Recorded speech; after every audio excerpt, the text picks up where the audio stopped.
নজরে বলেন। ইমাম বুখারী রাহমাতুল্লাহি আলাইহি তিনি লেখেন হযরত আবু হুরায়রা রাদিয়াল্লাহু তাআলা আনহু থেকে বর্ণিত পয়গম্বর আরবি সাল্লাল্লাহু আলাইহি ওয়াসাল্লাম বলেছেন, দুনিয়াতে দুইজন ব্যক্তি এসেছিল, এক নাম্বার ঈসা ইবনে মারইয়াম, দুই নাম্বার জুরাইজ। তারা ওই কোলে যখন ওই প্রসাব করেছে, মায়ের কোলেই তারা কথা বলেছে। এই দুইজন ব্যক্তি ছাড়া আর কেউ কথা বলেন নাই। পয়গম্বর বললেন, ওই জুরাইজকে চিনো নাকি? তারা বললেন না। ওই জুরাইজ এমন একজন ব্যক্তি যিনি আশ্রমবাসী এবং সংসার থেকে একজন দরবেশ ছিল। পয়গম্বর আরবি সাল্লাল্লাহু আলাইহি ওয়াসাল্লাম আরো বললেন, ওই জুরাইজের পাশে একটা রাখালের বাড়ি ছিল। ওই রাখালের বাড়ি থাকার কারণে একটা মহিলা সেই বাড়িতে যাওয়া আসা করত। একবার জুরাইজের মাতা ওই আশ্রমে আসার পর জুরাইজকে বলতেছে, ওগো জুরাইজ, তুমি দরজাটা খুলে দাও। জুরাইজ তপস্যার মধ্যে লিপ্ত ছিল, তখন তপস্যায় লিপ্ত ছিল। জুরাইজ ভাবতেছে, আমি মার ডাকে সাড়া দিব নাকি তপস্যার মধ্যে লিপ্ত থাকব। তখন তিনি এটা বেছে নিলেন যে তিনি তপস্যার মধ্যে লিপ্ত থাকবে। জুরাইজ তারপর তার মায়ের ডাকে সাড়া দিল না। তার মা ডাকতে ডাকতে চলে গেল এবং তার উপর লানত করে দিল, এ জুরাইজ, তুমি শুনে নাও, আমি তোমার মা হয়ে তোমার লানত করতেছি। তোমার যেন প্রতিটা মহিলার মুখ না দেখে মৃত্যুবরণ না হয়। এই যে মা, তারপর লানত করলো। ঘটনাক্রমে এক মহিলা বাচ্চা নিয়ে বাদশার দরবারে হাজির। বাদশা বলতেছে, ও মহিলা, এটা কার সন্তান? ওই মহিলাটা বলল, এটা জুরাইজের সন্তান। তারপর বাদশা বলল, ওই আশ্রমবাসী জুরাইজ নাকি? বলে, হ্যাঁ। সৈন্যবাহিনীরা যাও যাও, ওই জুরাইজের আশ্রম ধ্বংস করিয়া তুমি জুরাইজের গলায় দড়ি লাগাইয়া আমার দরবারে হাজির করো।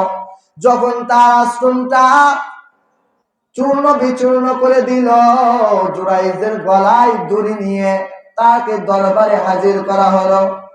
রাস্তায় কিছু করতে মহিলা দেখে হাসতেছে। জুরাইজ যখন বাদশার দরবারে হাজির হয়ে গেল, বাদশা বলল, এ জুরাইজ, এই যে সন্তান, এটা তোমার মনে হয়?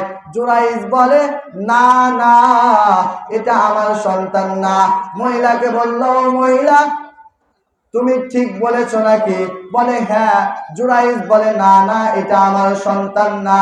জুরাইজের পর বলে, ওই সন্তানটা কোথায়? বলে, ওই মহিলার কোলে আসে। তখন ওই সন্তান যখন কোলে আসে, জুরাইজ ওই সন্তানকে বলতেছে, হে সন্তান, বলে দাও তোমার পিতাকে। তখন বলে, আমার পিতা ওই রাখাল আমার পিতা হয়। তাহলে দেখেন, মার বদদুয়া, মার কথা শুনে নাই, এই জন্য তাকে বিপদের মধ্যে পড়তে হয়েছে। অর্থাৎ যখন বাদশাহ তাকে বলল, জুরাইজ মুস্কি মুস্কি হাসতেছে এবং বলতেছেন, এ জুরাইজ, তুমি কেন হাসো? তখন তার ওই জুরাইজ বলতেছে, আমি এই জন্য হাসি।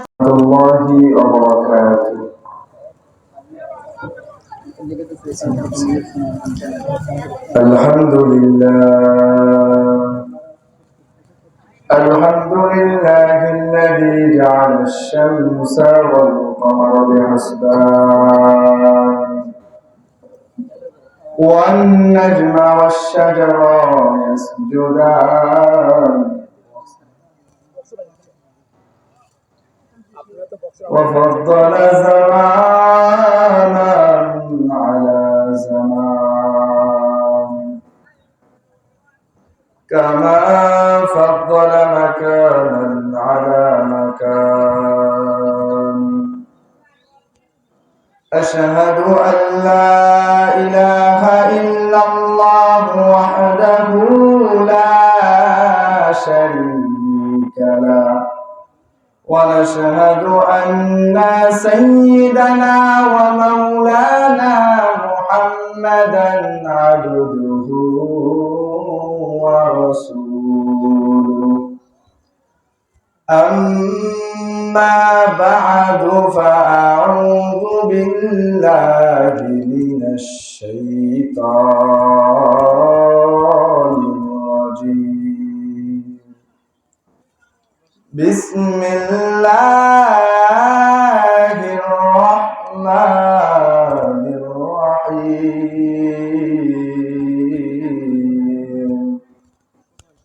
وقضى ربك ألا تعبدوا إلا إياه وبالوالدين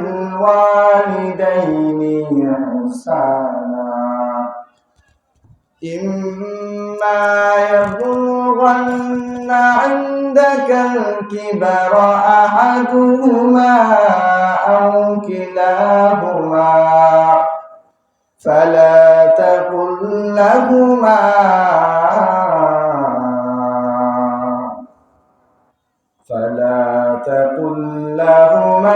أف ولا تنهرهما وقل لهما قولا كريما واخفض لهما جناح الذل من الرحمة وقل رب ارحمهما كما ربياني صغيرا صدق الله مولانا العظيم निकलेंगे ज़मानाए आखिर अहले बिदाअत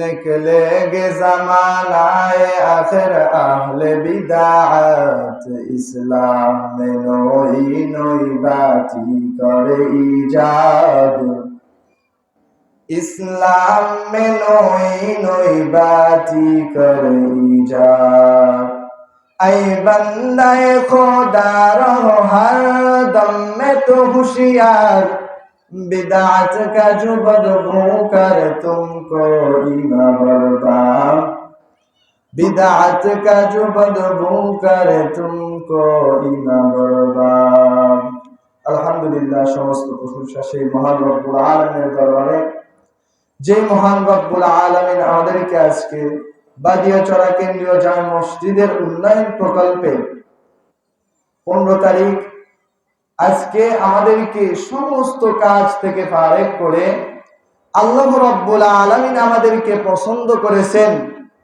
সেই আল্লাহ রাব্বুল আলামিনের দরবারে সকলে কালিমাতুশ শুকর আদায় করবেন আলহামদুলিল্লাহ। আপনারা কেমন আছেন?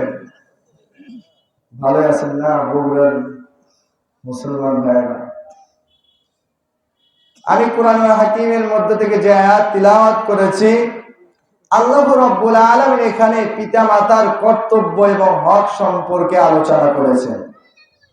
যদি আল্লাহ তাআলা আমাকে তৌফিক দান করে সেই মোতাবেক আমি আলোচনা করব ইনশাআল্লাহ। ভূমিকা লম্বা করার কোনো সময় নাই। আমরা যে পৃথিবীতে সর্বপ্রথম ভূমিষ্ঠ হয়েছি তার একমাত্র ওসিলা হলো পিতামাতা। দুনিয়ার মানুষের যত ইহসান রয়েছে সবচেয়ে যে ইহসান সেটা হচ্ছে পিতামাতার ইহসান, ঠিক কিনা জোরে বলেন? এই জন্য পিতামাতার প্রতি অনেক দয়া। আপনি একজনকে ভালোবাসেন তার মধ্যে স্বার্থ রয়েছে, ভাই বোনকে ভালোবাসে তার মধ্যেও স্বার্থ রয়েছে, ভাই ভাইকে ভালোবাসে তার মধ্যেও স্বার্থ রয়েছে।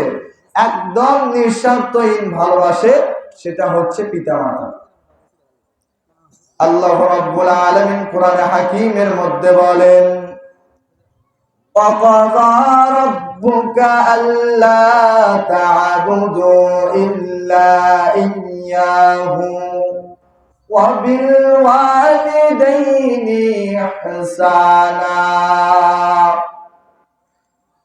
আল্লাহ রাব্বুল আলামিন বান্দাদেরকে প্রথম ফয়সালা দিয়ে দিলেন وقضى ربك ألا تعبدوا إلا إياه এ বান্দা তোমরা শুনিয়া লও আমি আল্লাহ রাব্বুল আলামিনের ইবাদত ছাড়া আর কারো ইবাদত করা যাবে না ঠিক কিনা জোরে বলে আল্লাহ রাব্বুল আলামিনের সর্বপ্রথম এটাই ফয়সালা তিনার হুকুম আমাদেরকে মানতে হবে তিনি যে আদেশগুলো দিয়েছেন পুরা জিন্দেগিটা এই হুকুম পালন করে চলতে হবে যে আদেশ থেকে আমাদেরকে নিষেধ করেছেন তার ধারে কাছেও যাওয়া যাবে না এইভাবে পুরা জিন্দেগি আল্লাহ রাব্বুল আলামিনের ইবাদতের মাধ্যমে কাটায়া দিতে হবে এটাই আল্লাহ রাব্বুল আলামিন বললেন আর আল্লাহ রাব্বুল আলামিনের ইবাদত বندگی করার দ্বারা আল্লাহ রাব্বুল আলামিনের দাসত্ব প্রকাশ পায় ঠিক কিনা জোরে বলে এই জন্য আল্লাহ রাব্বুল আলামিন বললেন আমি আল্লাহ রাব্বুল আলামিনের ইবাদত করবা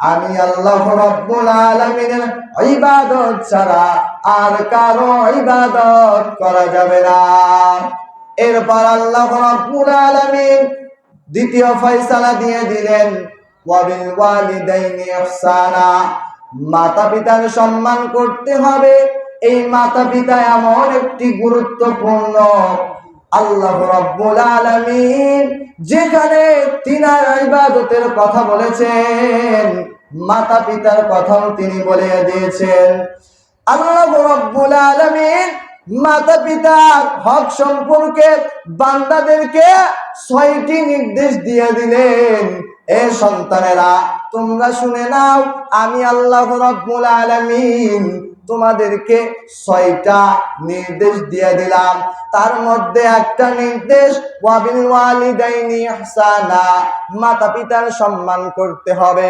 মাতা পিতা কেমন আপনি স্ত্রী সন্তান সন্তানাদের জন্য যা কিছু নিয়ে যাইবেন আপনার মাতা পিতার জন্য আপনি নিয়ে যাইবেন যেখানেই যান না কেন খাওয়া দাওয়া থেকে শুরু করে কাপড় কিনা পর্যন্ত আপনার মাতা পিতার জন্য আপনি যা কিছু নিয়ে যাবেন যেখানেই যান না কেন দেশ বিদেশে হাটে বাজারে সব সময় এই নীতিটা অবলম্বন করবেন আল্লাহ রাব্বুল আলামিন এটাকেই ইহসান বলে দিয়েছেন আল্লাহ রাব্বুল আলামিন বলেন মাতা পিতার ইহসান করতে হবে বাইজিদ বুস্তামি রাহমাতুল্লাহি আলাইহির দিকে তাকায়া দেখো বাইজিদ বুস্তামি রাহমাতুল্লাহি আলাইহি কেমন মাতা পিতার সম্মান করেছেন কেমন মাতা পিতার খেদমত করেছেন আপনাদেরকে যদি আমি একটা ঘটনা বলে দেই আপনাদের পরিষ্কার হয়ে যাবে বাইজিদ বুস্তামি রাহমাতুল্লাহি আলাইহির মাতা একবার শীতকালে শয়ন করেছেন বাইজিদ বুস্তামি রাহমাতুল্লাহি আলাইহিকে বলতেছেন ও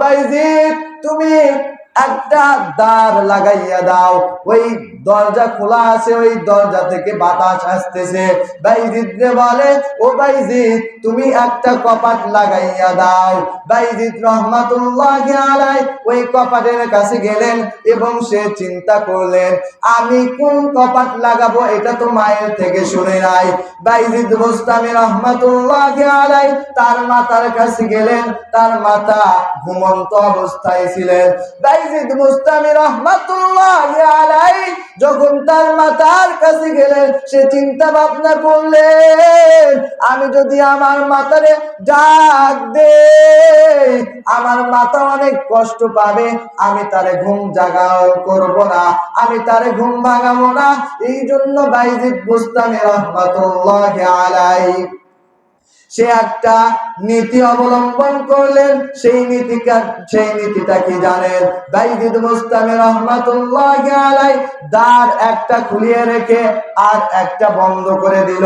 বন্ধ করে দিতে দিতে আবার একটা খোলে, আবার একটা লাগাইয়া দেয়।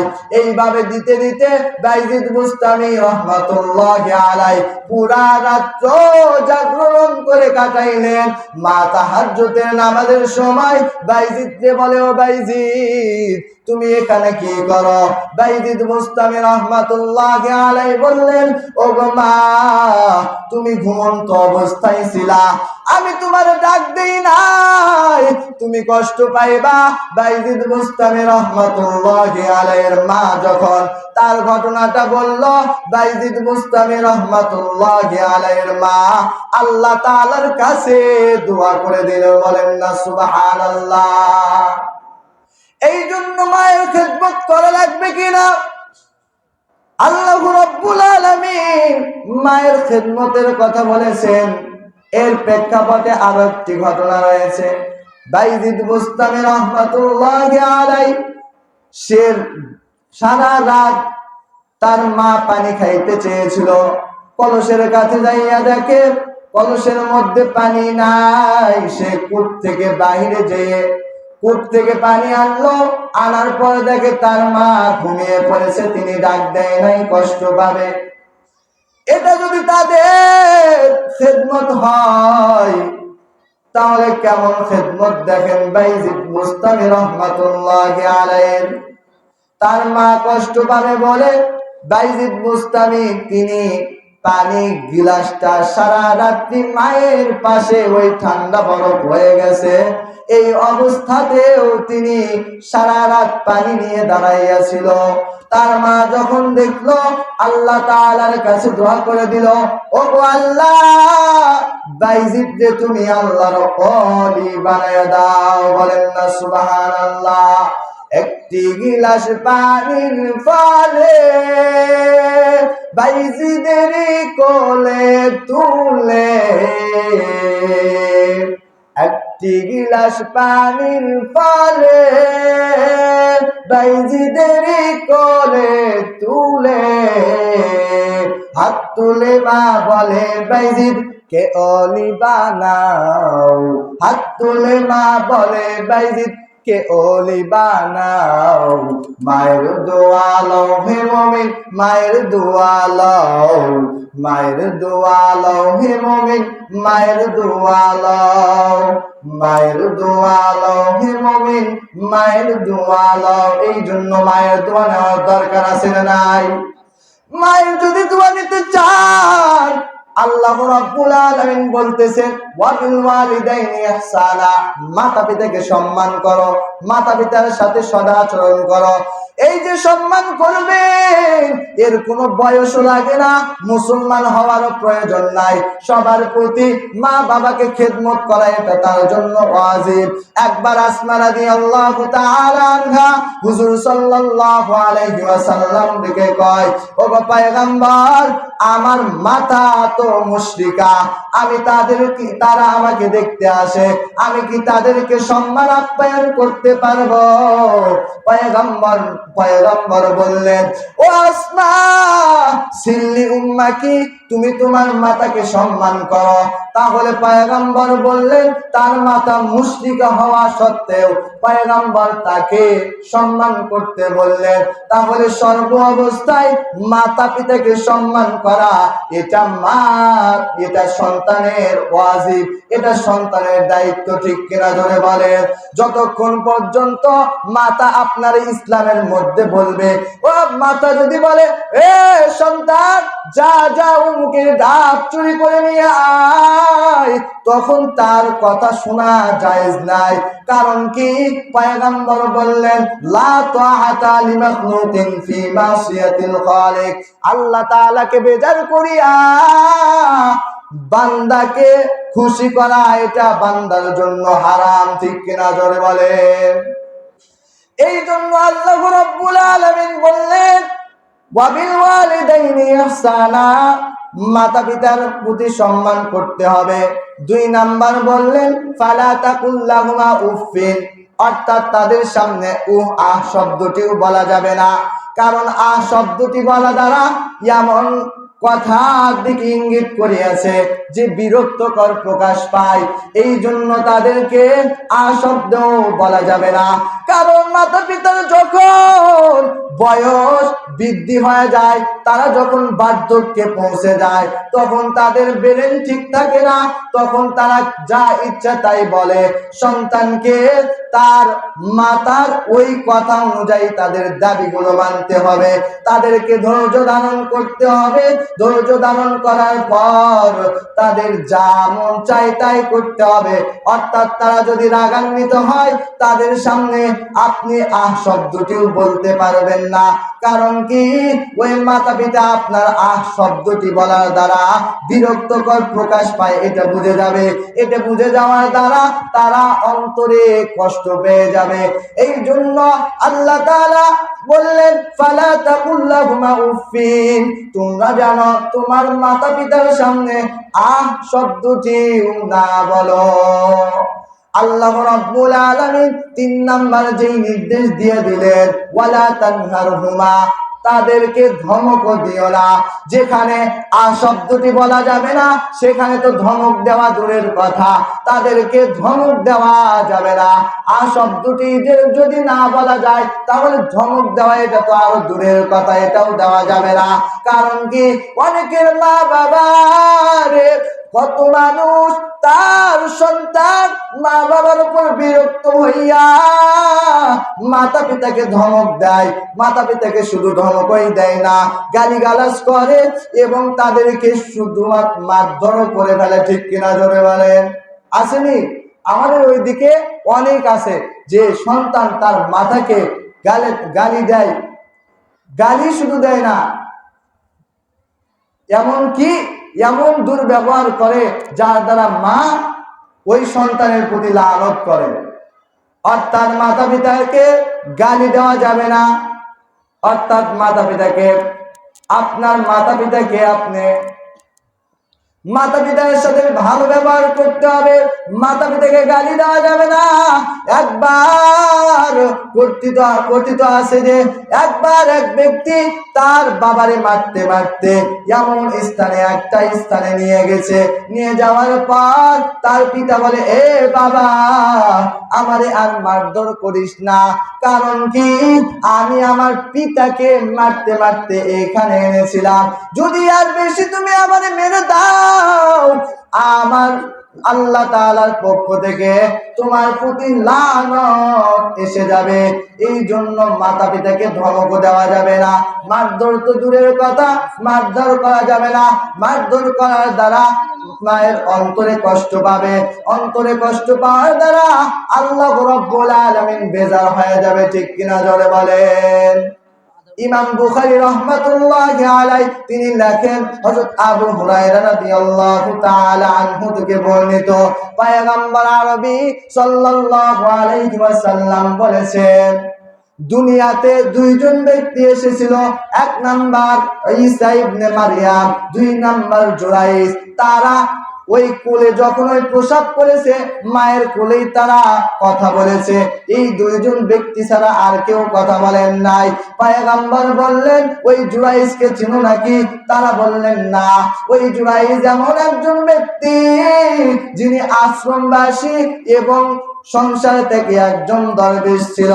পয়গম্বর আরবি সাল্লাল্লাহু আলাইহি ওয়াসাল্লাম আরো বললেন, ওই জুরাইজের পাশে একটা রাখালের বাড়ি ছিল।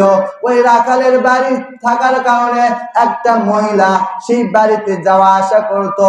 একবার জুরাইজের মাতা ওই আশ্রমে আসার পর জুরাইজকে বলতেছে, ওগো জুরাইজ, তুমি দরজাটা খুলে দাও। জুরাইজ তপস্যার মধ্যে লিপ্ত ছিল। তখন তপস্যায় লিপ্ত ছিল। জুরাইজ ভাবতেছে আমি মার ডাকে সাড়া দিব নাকি তপস্যার মধ্যে লিপ্ত থাকব। তখন তিনি এটা বেছে নিলেন যে তিনি তপস্যার মধ্যে লিপ্ত থাকবে। জুরাইজ তারপর তার মায়ের ডাকে সাড়া দিল না। তার মা ডাকতে ডাকতে চলে গেল এবং তার উপর লানত করে দিল, এ জুরাইজ তুমি শুনে নাও, আমি তোমার মা হয়ে তোমার লানত করতেছি, তোমার যেন প্রতিটা মহিলার মুখ না দেখে মৃত্যুবরণ না হয়। এই যে মা তার উপর লানত করলো। ঘটনাক্রমে এক মহিলা বাচ্চা নিয়ে বাদশার দরবারে হাজির। বাদশা বলতেছে, ও মহিলা, এটা কার সন্তান?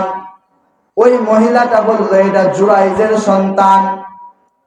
তারপর বাদশা বলল, ওই আশ্রমবাসী জুরাইজ নাকি? বলে হ্যাঁ। সৈন্যবাহিনীরা যাও যাও, ওই জুরাইজের আশ্রম ধ্বংস করিয়া তুমি জুরাইজের গলায় দড়ি লাগাইয়া আমার দরবারে হাজির করো। যখন তার আশ্রমটা চূর্ণ বিচূর্ণ করে দিল, জুরাইজের গলায় দড়ি নিয়ে তাকে দরবারে হাজির করা হলো। রাস্তায় কিছু করতে তা মহিলা দেখে হাসতেছে। জুরাইজ যখন বাদশার দরবারে হাজির হয়ে গেল, বাদশা বলল, এ জুরাইজ, এই যে সন্তান এটা তোমার মনে হয়? জুরাইজ বলে, না না, এটা আমার সন্তান না। মহিলাকে বলল, মহিলা তুমি ঠিক বলেছো নাকি? বলে হ্যাঁ। জুরাইজ বলে, না না, এটা আমার সন্তান না। জুরাইজের পর বলে, ওই সন্তানটা কোথায়? বলে ওই মহিলার কোলে আসে। তখন ওই সন্তান যখন কোলে আসে, জুরাইজ ওই সন্তানকে বলতেছে, এ সন্তান বলে দাও তোমার পিতাকে। তখন বলে, আমার পিতা ওই রাখাল আমার পিতা হয়। তাহলে দেখেন মার বদদুয়া, মার কথা শুনে নাই, এই জন্য তাকে বিপদের মধ্যে পড়তে হয়েছে। অর্থাৎ যখন বাদশাহ তাকে বলল, জুরাইজ মুস্কি মুস্কি হাসতেছে এবং বলতেছেন, এ জুরাইজ তুমি কেন হাসো? তখন তার ওই জুরাইজ বলতেছে, আমি এই জন্য হাসতেছি যে আমার মা আমাকে লানত করেছিল। অর্থাৎ এখান থেকে দুইটা বিষয় জানা যায়। একটা বিষয় হলো, মাতা পিতা যখন ওই রুগ্ন অবস্থায় থাকে, সন্তানকে যদি লানত করে, সন্তান যদি ওই বিপদের মধ্যে নাও পড়ে, তাহলে ওই বিপদের মধ্যে কিছুক্ষণের জন্য হলেও পড়তে হয়। ঠিক কিনা জোরে বলেন। দুই নাম্বার যে শিক্ষা, মাতা পিতার কেমন, মাতা পিতার সম্মান দেখেন। আল্লাহ তাআলার ওই জুরাইজ দরবেশ লিপ্ত আছে আল্লাহ তাআলার ইবাদতে। বলতেছে আল্লাহ তাআলার ইবাদত ছেড়ে দিয়ে মায়ের কথা শোনা এটা ওয়াজিব। অর্থাৎ আল্লাহ রাব্বুল আলামিনের ইবাদত নামাজ বন্দেগী করতেছে, মা যদি ডাকে ওই অবস্থায় মাকে ডাকে সাড়া দিতে হবে। ঠিক কিনা জোরে বলেন। তারপর আল্লাহ রাব্বুল আলামিন বললেন আরেকটা নির্দেশ, ওয়াকফিদ লাহুমা জানাহাদ দুল্লি মিনার রাহমা ওয়া কুর রাব্বিরহামহুমা কামা রাব্বায়ানি সগীরা। তারপর আল্লাহ তাআলা বললেন, ওয়া কুল লাহুমা কওলান কারীমা, তাদেরকে শিষ্টাচার শিক্ষা দাও, ভালো কাজ তাদেরকে শিক্ষা দাও মাতা পিতাকে। তারপর বললেন, ওয়াকফিদ লাহুমা জানাহাদ দুল্লি মিনার রাহমা, নম্রতার সহিত তাদেরকে মাথা নত করে দিতে হবে। তাদের সামনে নিজেকে অপত্যাগ মনে করতে হবে, অপরাধ মনে করতে হবে। মিনার রাহমা দ্বারা আল্লাহ রাব্বুল আলামিনের উদ্দেশ্য হলো মানুষকে দেখানোর উদ্দেশ্যে সম্মান করা যাবে না, সর্ব অবস্থায় সম্মান করতে হবে মাতা পিতার। এটাই আল্লাহ তাআলার ফয়সালা। وقل لهما قولا كريما واخفض لهما جناح الذل من الرحمة সর্বশেষ নির্দেশ দিয়ে দিলেন وقل لهما قولا كريما এবং আল্লাহ তাআলার কাছে বলো হে মালিক তাদেরকে রহমত বর্ষিত করো কারণ তারা আমাদেরকে দুনিয়াতে লালন পালন করেছে। এই জন্য সন্তানের মাতা পিতার প্রতি 6টা কর্তব্য, সেই 6টা কর্তব্যই আমি আপনাদেরকে বলে দিলাম। আল্লাহ রাব্বুল আলামিন এই 6টা